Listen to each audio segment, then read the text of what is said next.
So just based on this, I'm gonna expect my ones with my rings in them, right? Like anything that just really doubles down on itself. A CH3 is really nonpolar, so let's see what we've got. Phenylalanine, here's our ring, right? Tyrosine, here's our ring. Okay, so tyrosine is up here. It's got, but then look at your pKa, you're pretty basic.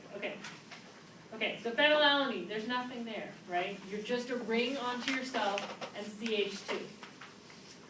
I know, this is like chemistry review, and I'm sorry, I'm making you dig back into your brains to think about that. So let's find leucine and valine, okay? So here's valine.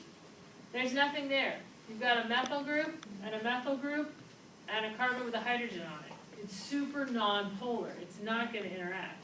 Okay, let's find, and then leucine is the same, just one extra CH. It's just carbon and hydrogen, okay? And then isoleucine, again, methyl group, right? And then, so in the middle, let's find ones with they might go with water and they might not go with water. Let's find, okay, so tyrosine, we just looked at that one. What's the difference between tyrosine and phenylalanine? Yep.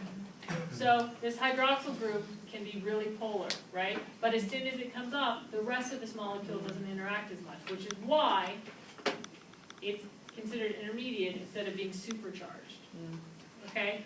What's another one? Let's go down on the other end. Let's look at cysteine, which is close to being classified as hydrophobic, but sort of in the middle.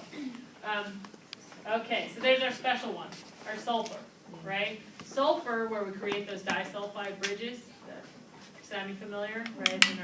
We've got our secondary and our tertiary protein structures. Why am I highlighting this as we're headed out the door 2 minutes late? Because when we come back next week, we're going to be using these things to understand how our proteins get made. Next week, we're going to go through transcription translation all the way through making a protein to quaternary structure. We're going to talk about how we export it and what we use them for. So that's why I'm highlighting this as you go out the door so that you're thinking about it for next time. Okay, so what are we doing now since it's only 12:40?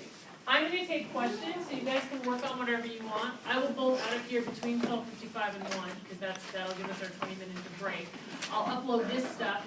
And yes, do not forget to give me your quiz 3. I have quiz 1 and 2 here. I have